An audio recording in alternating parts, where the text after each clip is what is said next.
com o poder do teu evangelho, em o nome de Jesus. Amém.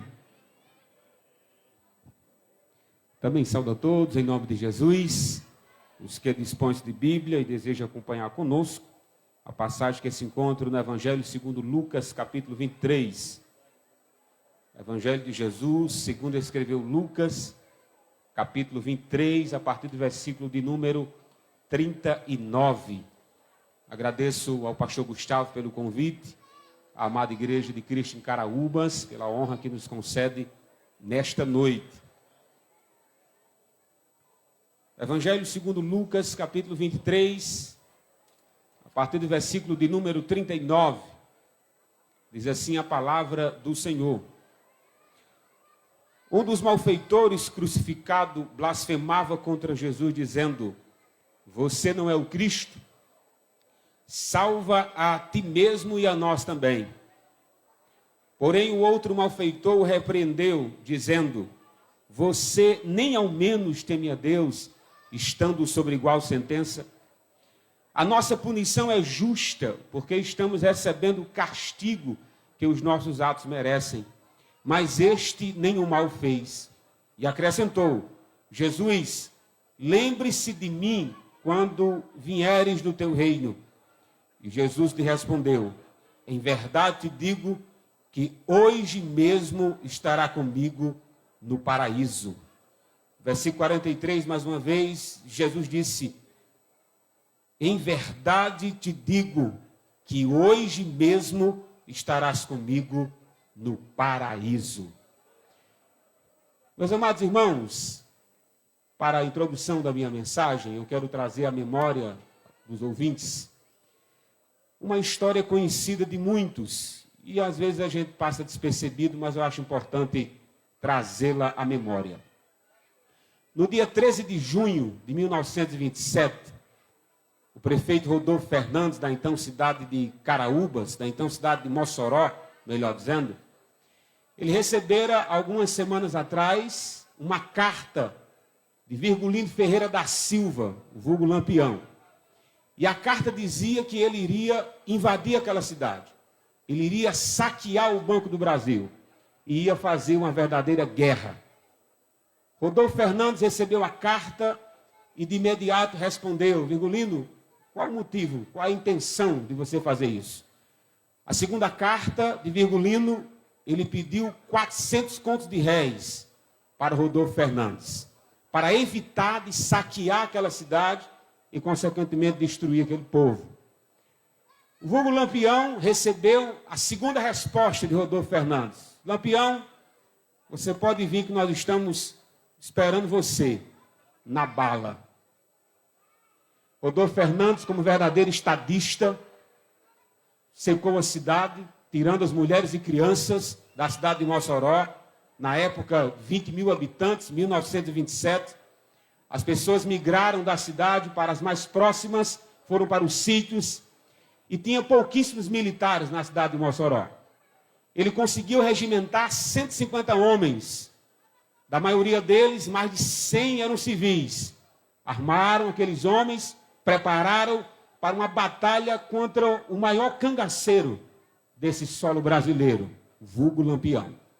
Esses 150 homens sabiam que estavam dispostos a morrer para defender a cidade de Mossoró, por que não dizer o Rio Grande do Norte. Rodolfo Fernandes regimentou esses homens e sabia que por volta de 4h30 da tarde, 4 a 4h30 da tarde, Lampião, com mais de 50 homens, ia invadir aquela cidade. Só, meus irmãos, a notazinha de rodapé, Lampião não recebeu esse nome porque ele gostava de brilhar. É porque ele atirava tão bem que não dava tempo da pólvora que saía da bala apagar. Era tão contínuo o tiro que ele recebeu esse apelido de Lampião por precisão dos seus tiros. Mas Rodolfo Fernandes sabia disso. E os 150 homens que estavam com ele também sabiam. Quando ele chegou, por volta de 4h30, ele dividiu o bando dele, de 50 homens, dividiu em dois, 25. Ele ficou na retaguarda. Parece que Lampião estava com medo de invadir Mossoró.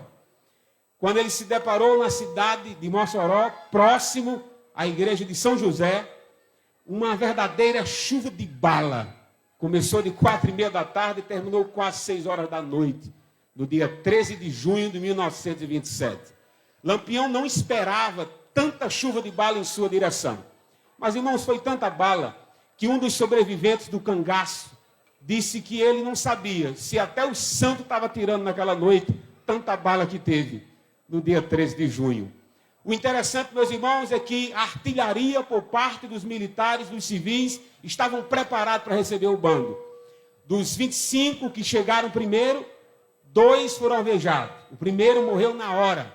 O segundo, José de Leite Santana, foi ferido. O grupo se dispersou e foram-se embora de Mossoró no mesmo dia. José de Leite Santana, vulgo Jararaca, foi preso. Passaram-se alguns dias, ele se recuperou e na cadeia ele foi entrevistado por um homem chamado Escócia, o seu sobrenome. E ele perguntou por que fizeram aquilo com a cidade. Qual era o seu intento? Se ele não tinha uma palavra a dizer àqueles que iam ler sobre a história dele.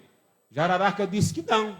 Tinha orgulho de pertencer ao cangaço e que mais cedo ou mais tarde morreria. Que para ele era uma honra morrer no cangaço.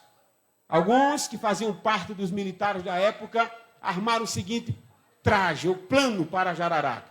Jararaca, você está ferido, será transferido para a cidade de Natal. Ele sabia que não seria transferido para a cidade de Natal, mas para a cidade do Pé Junto. Arregimentaram naquela mesma noite, de madrugada, por volta do dia 15 para o dia 16, chegaram lá no cemitério, prepararam a cova. Só tem um detalhe, Jararaca estava vivo. E a história conta-nos que ele recebeu um tiro e foi enterrado. Não sabemos se estava morto, mas levou um tiro de misericórdia e lá foi sepultado. Eu não sei se vocês sabem disso, mas até hoje o túmulo de Jararaca, José Leite de Santana, é o mais visitado de Mossoró. Alguns dizem que ele se tornou santo. Engraçado. Rodolfo Fernandes, o verdadeiro estadista, poucos lembram do homem extraordinário que foi. O meu ponto nessa noite é que as últimas palavras registradas de Jararaca foram: eu não me arrependo de ser cangaceiro. E se eu morrer, vocês sabem como morre o cangaceiro. Sem arrependimento e sem remorsos. Meus irmãos, o texto que lemos conta-nos uma história de 3 homens que estavam próximos a morrer. Não a semelhança de Jararaca, é claro. Mas os 3 sabiam que ia morrer. Eu entendo que os últimos minutos de um homem, as suas últimas horas, revelam o âmago do ser humano. O que verdadeiramente está no seu coração. O primeiro personagem que lemos conta-nos que ele olhou para Jesus. Nós entendemos que Cristo estava no meio. Do lado esquerdo estava um malfeitor crucificado. Do lado direito estava outro. E os 3 sabiam que daqui a pouco iriam morrer. O primeiro disse para Jesus: se o Senhor é o Cristo, salva a ti mesmo. E tem mais, tira nós daqui. Esse primeiro malfeitor revelou que o que estava no seu coração é um coração fugitivo. Ele queria fugir a qualquer custo, se livrar da sentença da sua vida de crime. Mais cedo ou mais tarde, a sentença ia chegar com aquele malfeitor. Mas ele achava, meus irmãos, que se pudesse livrar do castigo, seria bom demais. E nos últimos minutos, ele escarnece de Jesus, duvida que ele é o Cristo e ainda pede para sair dali impune. O segundo malfeitor, ainda no mesmo episódio que lemos, é totalmente diferente do primeiro. Ele olha para o seu companheiro de guerra, ele olha para o seu companheiro de assalto, de assassinato, e diz a seguinte palavra: você ao menos não teme a Deus estando sob igual sentença? Nós estamos aqui porque merecemos, mas este nenhum mal fez. Meus irmãos, eu estudando a passagem, fiquei refletindo sobre uma frase como essa. Eu não sei quantos de vocês sabem o que é uma crucificação, mas foi uma das piores penas capitais criadas pela humanidade. É uma pena de morte regimentada pelo Estado romano e, consequentemente, com o aval dos religiosos. Era terrível a crucificação. Não era só a vergonha de estar crucificado nu, mas antes de chegar à crucificação, tinha uma verdadeira sentença, punição, humilhação e agonia. E aquele malfeitor olha para o seu companheiro e diz: você não teme a Deus? Eu me pergunto, o que poderia acontecer de pior para aqueles homens que já estavam crucificados? Esse malfeitor não estava pensando no aqui e no agora. Ele estava pensando no além. Ele entendia que a crucificação era algo horrendo. Mas morrer sem Jesus era algo pior. Então ele repreende o seu amigo, reconhece o mundo de crime que tivera e faz uma oração. A oração é olhando para Jesus e diz assim: Jesus, lembra-te de mim quando vieres no teu reino.